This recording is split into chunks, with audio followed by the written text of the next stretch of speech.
Las donas estaban rancias. El café estaba tibio. Y las mentiras llegaban más calientes que cualquiera de los dos. Reunión de sincronización del lunes por la mañana, obligatoria, por supuesto. Recursos Humanos prometió bagels frescos. Recibimos las sobras del refrigerador de la sala de descanso y un proyector que no dejaba de parpadear. Me senté atrás, como siempre. Fila 3, asiento 5. Bolígrafo rojo en mano, tratando de no hacer polvo mis muelas. Mi nombre es Nicolás. Tengo 57 años. Vivo en las afueras de Monterrey, Nuevo León. He sido el jefe de riesgos y cumplimiento en Sistemas Orión durante casi 14 años, tiempo suficiente para saber cuando alguien intenta venderte un montón de mierda humeante envuelto en cachemira. Nota rápida, antes de escuchar, comparte desde qué ciudad o país estás viendo.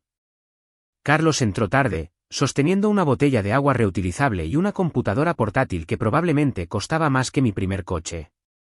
Es el nuevo director de finanzas. 31. Una maestría en administración de empresas de algún lugar con palmeras, hamacas con wifi y demasiada cultura de startup. El tipo de persona que dice, retomemos el tema, en una conversación casual y piensa que la disrupción es un rasgo de la personalidad. Se lanzó a una presentación que parecía pertenecer a una charla TED, no a una revisión de cumplimiento. Colores brillantes, métricas sobreinfladas, tonterías a doble espacio sobre el histórico crecimiento del primer trimestre. En el primer gráfico, lo vi. Una partida que mostraba un contrato de proveedor renovado el mes pasado. Esa cosa había expirado hacía 6 semanas. Lo sabía porque fui yo quien marcó la renovación en enero. Nunca se firmó.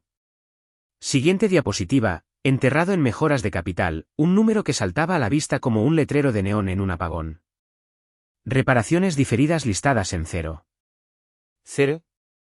Debería haber casi 16 millones de pesos ahí, marcados y esperando, diferidos por razones presupuestarias. Yo mismo aprobé esa retención. Ahora se había desvanecido mágicamente como un acto de Las Vegas. Levanté la mano. El departamento legal autorizó la revisión del informe antes de que esto fuera a la junta directiva. Carlos apenas levantó la vista de su pantalla. Me dedicó esa media sonrisa petulante, como si le hubiera preguntado si la fuente era Times New Roman. Todo ha sido revisado, Nicolás. ¿Estamos sólidos? Sin seguimiento. Sin contacto visual. Solo un desaire con dientes. No discutí, no insistí. No en esa sala. No con Teresa de Recursos Humanos sentada en la esquina, fingiendo no tomar notas en su iPad. Regresé a mi oficina, cerré la puerta y comencé a archivar, saqué informes antiguos, correos electrónicos de proveedores y mis propias exportaciones en formato de documento portátil. No estaba en pánico. He visto el pánico. Esto no era eso. Esto era preparación. Porque si alguien va a mentir con tanta audacia, o es estúpido, audaz o está protegido. Y necesitaba averiguar cuál era el caso. Para el miércoles, mi acceso a los borradores de los informes del segundo trimestre había desaparecido. Sin previo aviso, solo un cartel rojo de permiso denegado donde solían estar los archivos. Hice clic de nuevo solo para asegurarme. Lo mismo. El jueves, mi credencial no pudo desbloquear la sala de archivos de cumplimiento en el piso de abajo. Mi autorización solía ser la segunda después de la de Héctor, el director financiero. Ahora pitaba 2 veces y parpadeaba en rojo. Fui a Tecnologías de la Información. El chico del servicio de asistencia murmuró algo sobre la optimización de la seguridad, y luego pareció que quería meterse dentro de su sudadera con capucha cuando lo miré fijamente. No presioné. No tenía por qué hacerlo. La semana siguiente, presenté un informe de gastos para un almuerzo de rutina con un proveedor. 770 pesos. ¿Fue marcado como incompleto? Lo volví a enviar con los recibos. Luego apareció como no recibido. Le envié un correo electrónico a Teresa de Recursos Humanos. Respondió 3 días después con una respuesta de 2 líneas. Hola Nicolás, actualmente estamos revisando el gasto departamental como parte de una realineación de sinergia de cumplimiento más amplia. Gracias por tu paciencia. Realineación de sinergia de cumplimiento. Ahí fue cuando lo entendí. Me estaban haciendo el vacío. No despidiéndome, todavía no. Demasiado arriesgado. Solo quitándome el aire, respiro a respiro. Abrí mi unidad de respaldo personal. No en la que había archivado los informes. Esta era más antigua, enterrada profundamente. Comencé a hojear viejos documentos de políticas que había escrito años atrás. Una carpeta me llamó la atención, AD 17-política-rep-final-final. Dentro, ahí estaba. Sección 9D. Lenguaje sencillo, formato de viñetas, finalizado y sellado con la aprobación legal interna. Cuando estábamos reescribiendo nuestras directrices de reestructuración, la había colado bajo las disposiciones de despido y represalias. Decía, si cualquier empleado es desvinculado de su puesto dentro de los 90 días posteriores a la confirmación o documentación de informes financieros incorrectos por parte de la empresa o sus directivos, la indemnización por despido incluirá daños y perjuicios equivalentes a un trimestre fiscal de las ganancias proyectadas más el reembolso de los gastos legales. Esa cláusula nunca se había puesto a prueba. Nadie la había mencionado nunca, porque nadie lee realmente las políticas de cumplimiento. Echan un vistazo, adivinan, asienten y fingen. La imprimí 3 copias, resalté la cláusula, firmé y feché el margen, y archivé una en el gabinete de mi oficina, una en mi guantera y una en mi caja fuerte en casa. Luego me recosté en mi silla, miré alrededor de mi oficina las paredes que había pintado yo mismo, la pequeña águila de cerámica que mi hija me hizo en 8º grado, la copia enmarcada de nuestra primera auditoría limpia de 2011 y esperé. Sin pánico, sin llamadas, sin súplicas. Que siguieran haciéndome el vacío. Que pensaran que me quedaría callado. Pero yo construí este departamento, y construí las reglas con las que estaban a punto de tropezar. Simplemente no lo sabían todavía. La invitación llegó a mi bandeja de entrada a las 8:03 de la mañana en punto. Asunto, sincronización de operaciones segundo trimestre. Sin agenda, sin archivos adjuntos, solo una ubicación y un bloque de media hora. Sala de conferencias de, la que solo usan cuando algo está a punto de torcerse. Acepté. No respondí. No hice preguntas. Entré 3 minutos antes. Héctor ya estaba allí, sonriendo falsamente como si le doliera la cara. Carlos estaba a un lado, cerca de la pizarra, con los brazos cruzados, con aspecto de que acababa de levantar en press de banca una presentación de estrategia. Teresa no estaba en la sala, pero sus huellas dactilares estaban por toda la preparación. Hola, Nicolás, dijo Héctor, con la voz demasiado alegre. Aprecio que hayas venido con tan poca antelación. Asentí. No sabía que tenía otra opción. Se rió entre dientes como si eso lo hiciera menos cierto. Carlos se inclinó hacia adelante. Solo queríamos alinearnos en algunos giros operativos antes de cerrar el tercer trimestre. Héctor hizo clic en el control remoto. Apareció la primera diapositiva, algo sobre estructuras optimizadas para un crecimiento escalable. Papel tapiz corporativo. Segunda diapositiva, organigrama. Mi nombre todavía estaba en él, apenas. Tercera diapositiva, basura de declaración de visión borrosa. Carlos intervino de nuevo. Estamos muy entusiasmados con la creación de una responsabilidad unificada en finanzas y cumplimiento. Entonces llegó la cuarta diapositiva. En interés de la eficiencia, riesgos y cumplimiento ahora dependerán de la dirección de finanzas. Eso fue todo. Sin viñetas, sin título de puesto, solo una pequeña y ordenada oración escrita para sonar como un memorando, no como un golpe bajo. No parpadeé, solo pregunté, ¿indemnización fija? Carlos cambió su peso. Héctor miró la mesa. Fue entonces cuando entró Roberto. Asesor legal, 40 y tantos, mocasines suaves y una caminata engreída que gritaba a horas facturables. Cerró la puerta detrás de él. Oh, vamos, hombre, dijo antes de sentarse. Nadie negocia la indemnización aquí. No te están echando, Nicolás. Estás siendo reposicionado. Me volví hacia él. ¿Hacia qué? Se encogió de hombros. Es una reestructuración. Los títulos evolucionan. Los equipos se fusionan. No es nada personal. Me recosté en mi silla. Entonces, sin indemnización. No hay motivos para ello, dijo, todavía sonriendo como si estuviéramos en la hora feliz. Me levanté. Tranquilo, sin dramatismos, simplemente harto. Caminé hacia la estantería, tomé mis credenciales de políticas enmarcadas el mismo marco que compré la semana que me ascendieron en 2011 y lo quité del estante, lentamente, como si pudiera romperse si me apresuraba. ¿Algo más?, pregunté. Carlos abrió la boca, pero Roberto lo interrumpió. ¿Estaremos en contacto? Salí sin decir una palabra. Sin portazos, sin despedidas dramáticas. Supe lo que era esto en el segundo en que recibí la invitación. Puedes sentir el aire cambiar antes de que caiga el hacha. Pero lo que no sabían, lo que ninguno de ellos sabía, era que acababan de apretar el gatillo en su propio campo de minas. Y yo era el que había enterrado la carga. Me senté en el garaje con las luces apagadas, la puerta del garaje entreabierta. Una rebanada de pepperoni frío de una caja que no recordaba haber pedido y una botella de tequila que guardaba para noches exactamente como esta. El supuesto paquete de indemnización estaba en la mesa de trabajo junto a una linterna muerta y una llave de torsión rota.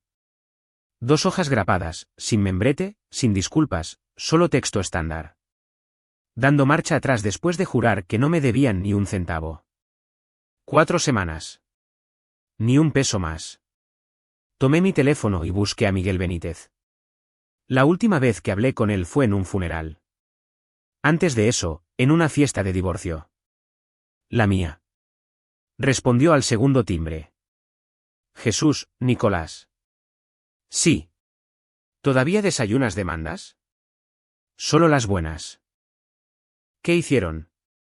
Le conté todo, desde la falsa renovación del proveedor hasta la línea de reparación diferida faltante, la emboscada de operaciones del segundo trimestre. Carlos sonriendo con aire de suficiencia como si fuera el dueño del lugar. Roberto con su risa de club de campo. Miguel no interrumpió ni una vez, solo escuchó. Cuando terminé, lo oí abrir una cerveza. ¿Qué dice la cláusula, exactamente?, preguntó. Se la leí despacio, cada palabra.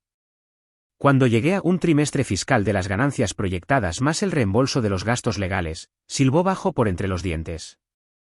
Estás sentado sobre una bomba, dijo, y te han entregado la mecha. No dije nada. ¿Quieres dinero silencioso?, dijo, ¿o quieres hacerlos sangrar? Miré el paquete de nuevo. 2 hojas grapadas, sin dignidad. Ambas cosas, dije. ¿En ese orden? Se rió. No una risa amistosa. Del tipo que significa que el día de otra persona está a punto de ponerse muy oscuro. Envíame la cláusula, el paquete y todo lo que tengas sobre las finanzas. Correos electrónicos, diapositivas, versiones con marca de tiempo. Si tienes mensajes de Slack, aún mejor. Lo tengo todo. Bien. Avisaré a mi equipo. Nos quitaremos los guantes después del desayuno. Corté la llamada. Cerré la computadora portátil. Tomé otro trago de la botella de tequila y me recosté en la silla de jardín que nunca usé hasta que mi vida se puso patas arriba. Pensaron que estaban haciendo limpieza, pero dejaron al hombre equivocado en el garaje. El equipo de Miguel se movió rápido. Al mediodía del día siguiente, estaba en una llamada de Zoom con un asistente legal, 2 analistas y un tipo llamado Tomás que no decía mucho pero tomaba notas como si estuviera redactando un panegírico. Volqué todo lo que tenía, correos electrónicos, documentos en formato de documento portátil, historiales de versiones de presentaciones, capturas de pantalla de herramientas de informes internos, mensajes exportados de hilos de Slack a los que ya ni siquiera se suponía que debía tener acceso. Uno de los analistas marcó 4 estados financieros que habían sido alterados después de la revisión ejecutiva, mismos títulos de informe, mismos nombres de archivo, pero los números de versión contaban la historia real. Uno tenía un comentario dejado en los metadatos del propio Carlos: no incluyas esa nota de pasivo todavía. La deslizaremos en el tercer trimestre. Tomás solo murmuró, Jesús, y siguió escribiendo. Miguel no se emocionó, no levantó la voz, solo asintió. Eso es lo que necesitaba. Redactó una consulta formal limpia, educada, sin posturas legales y la envió a través de un mediador externo que manejaba disputas corporativas a puerta cerrada. Fue directamente a la junta directiva. Todo lo que decía era esto: solicitamos una aclaración sobre la aplicación de la sección 9D a la luz de la reciente reestructuración y las discrepancias financieras circundantes. Sin amenazas, sin acusaciones, solo una pregunta cargada con una bala en forma de garra detrás. 48 horas después, Recursos Humanos respondió. No Teresa esta vez. Alguien por encima de ella. Algún vicepresidente ejecutivo con un nombre que no reconocí. Felices de revisar el paquete de transición de Nicolás como parte de nuestro compromiso continuo con la transparencia y la equidad. Traducción: están sudando. Esa misma noche, recibí un mensaje de texto de un número desconocido. Sin nombre. Solo, están en pánico. Acaban de convocar una reunión de la Junta. Prepárate. No respondí. En su lugar, abrí un nuevo archivo en mi escritorio. Lo llamé como lo que era, prueba-denunciante. Dentro, dejé todo lo que había ordenado hasta ahora, etiquetado por fecha, fuente y relevancia para la sección 9D. Incluso codifiqué por colores las capturas de pantalla internas de Slack: rojo para fraude, amarillo para evasión, azul para aprobación ejecutiva. No lo hice por dramatismo. Lo hice porque sabía cómo pensaba esta gente. Intentarían enterrar el verdadero problema bajo 100 páginas de nada. Así que me aseguré de que cada página que tenía gritara. Miguel llamó a la mañana siguiente. Tenemos su atención. Ahora los hacemos parpadear. ¿Crees que cederán?, pregunté. Ofrecerán un trato. Algo que suene generoso pero que te calle la boca. No aceptes el primero. No pensaba hacerlo. Esa tarde, mi LinkedIn empezó a vibrar. Antiguos compañeros de trabajo de los que no había sabido nada en años de repente estaban revisando mi perfil. Uno incluso me envió un mensaje: oye, hombre, ¿todo bien por allí? Vi que estaban ocurriendo algunos cambios extraños. ¿Estás bien? No respondí. Todavía no. Porque no se trataba de estar bien. Se trataba de ser minucioso. Nunca lo llamamos venganza. Lo llamamos documentación. La sala de conferencias estaba más fría de lo necesario, una de esas oficinas alquiladas del centro con plantas falsas en cada rincón y una máquina de café que siseaba como si te odiara. Sin prensa, sin cámaras. Solo el silencio que se produce cuando demasiada gente finge que todo es normal. Entré detrás de Miguel. Llevaba un maletín negro y una carpeta de 3 anillas con una etiqueta blanca en el frente con un grueso marcador negro: ejecución de la sección 9D. Nadie dijo una palabra cuando entramos. Al otro extremo de la mesa se sentaban 2 miembros de la Junta que solo había visto en las llamadas de Zoom de fin de año. 60 y tantos, postura rígida, muy callados. Héctor se sentó a la izquierda, con la misma camisa de botones arrugada de las 2 últimas reuniones de inversores. Solo que ahora parecía que había dormido con ella. No me miró. Carlos no estaba allí. Por supuesto que no. Se decía que ya había contratado a un abogado y había dejado de aparecer por la oficina. Roberto, el portavoz legal de la empresa, se recostó en su silla como si esperara que alguien le pidiera que bendijera la sala. Mocasines marrones, sin calcetines, el pelo peinado hacia atrás como si pensara que eso lo hacía parecer más joven. No lo hacía. Rompió el silencio primero. Agradezco que ambos hayan encontrado tiempo para esto. Creo que todos estamos de acuerdo en que esto ha sido un gran malentendido, y lo mejor para todos es aclarar las cosas rápidamente. Miguel ni siquiera se había sentado todavía. Sacó la carpeta, la abrió y deslizó 2 documentos sobre la mesa. Uno era una copia impresa de la sección 9D resaltada, anotada, firmada. El otro era una impresión a color de una proyección financiera, con sello de versión. Justo debajo, un mensaje de Slack de Carlos: simplemente falsea el gasto de capital. Nadie lo revisa. Roberto lo recogió, entrecerró los ojos y luego sonrió como si acabara de encontrar un error tipográfico en una invitación de boda. Vamos. Esto es claramente informal. ¿Sabes cómo hablan los equipos cuando se mueven rápido? Esto no es malicia. Es una falta de comunicación. Miguel finalmente se sentó, tranquilo, sin dramatismos. Miró directamente a los miembros de la Junta, no a Roberto. Mi cliente fue despedido después de que se enviaran informes manipulados a la Junta, dijo. Hizo preguntas y fue apartado. Ustedes son responsables bajo su propia cláusula interna. No estamos aquí para discutir sentimientos.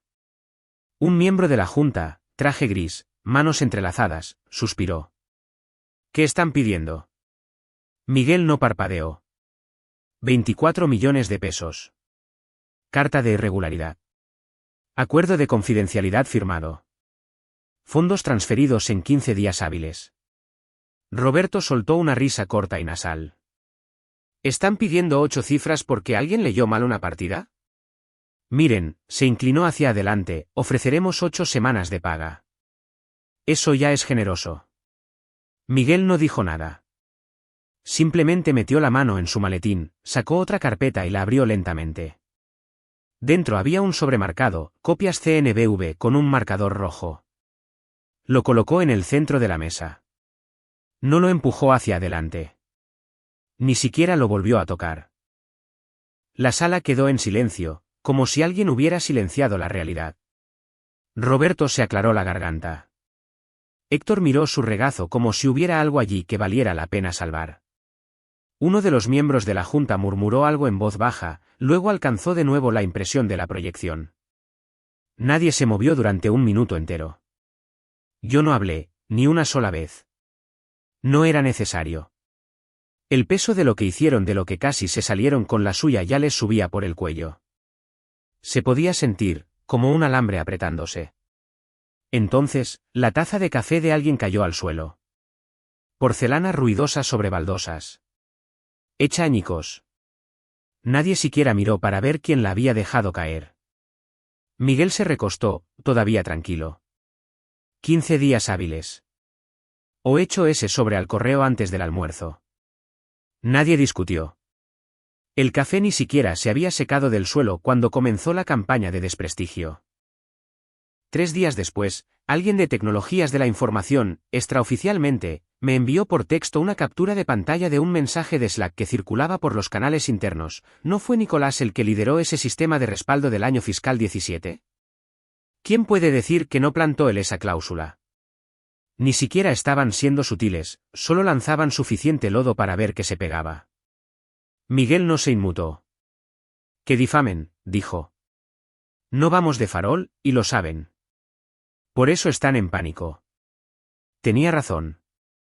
2 días después, recibí un correo electrónico de una dirección desechable. Sin asunto, sin firma, solo un hilo reenviado entre un puñado de empleados de finanzas.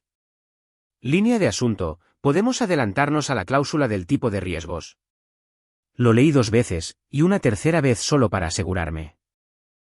El hilo estaba fechado 2 semanas antes de la reunión de operaciones del segundo trimestre, antes incluso de que tomaran la decisión sobre mi puesto. Estaba claro como el agua.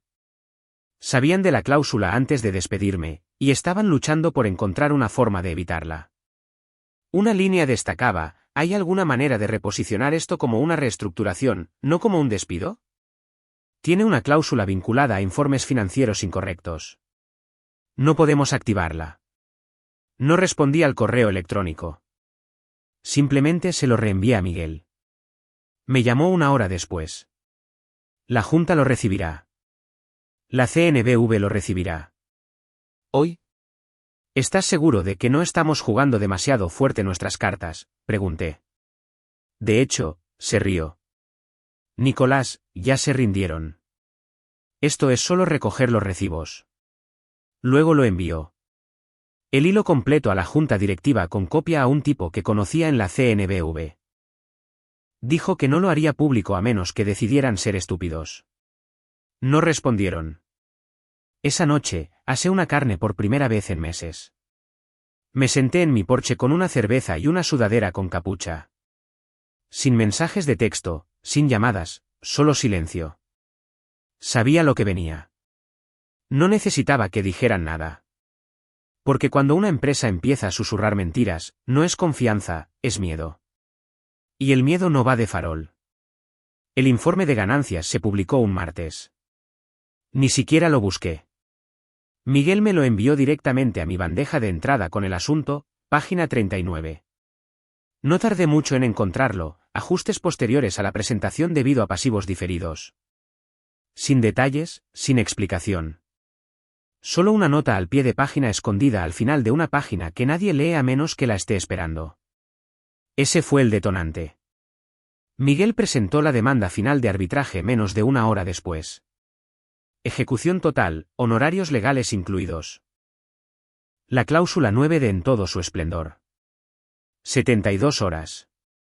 Eso fue lo que tardó la empresa en ceder. Para el jueves por la mañana, 3 anuncios aparecieron en el tablón de anuncios interno. Primero, el director financiero Héctor Valdés ha decidido renunciar para buscar nuevas oportunidades. Traducción, lo obligaron a salir. Segundo, con efecto inmediato, Carlos Lira ya no está en la empresa. Sin gracias, sin apreciamos sus contribuciones. Simplemente se fue.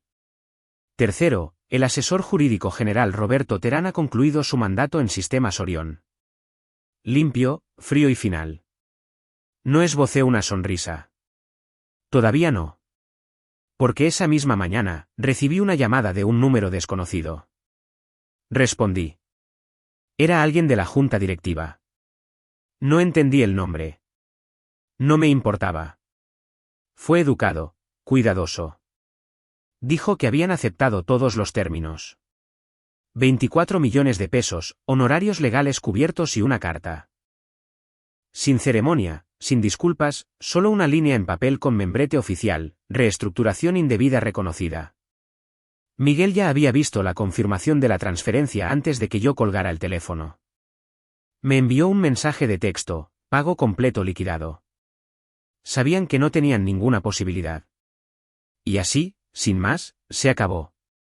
Entré en el antiguo portal de recursos humanos, más que nada por curiosidad. Mi cuenta estaba desactivada, por supuesto, pero Recursos Humanos nunca cerró el círculo. El estado de mi credencial todavía figuraba como activo, nivel de administración, aunque los sistemas detrás de ella hubieran sido cortados. Esa parte me hizo sonreír. Todavía tenía el cordón en el cajón de mi escritorio, todavía tenía la identificación con foto, la misma para la que había posado en 2011, usando una corbata que mi esposa eligió el día antes de irse. Esa fue otra vida. Pero la credencial todavía funcionaba. Pensé en enviarla por correo durante unos 2 segundos. Luego cerré el cajón. Más tarde ese día, Miguel y yo almorzamos en una taquería cerca de la carretera nacional. No hablamos mucho del caso. No era necesario. En un momento, levantó la vista de su plato y dijo, ¿sabes cuál fue tu error? Levanté una ceja. ¿Cuál? Asumiste que leían los documentos de políticas. Ambos nos reímos. Esa era la cuestión.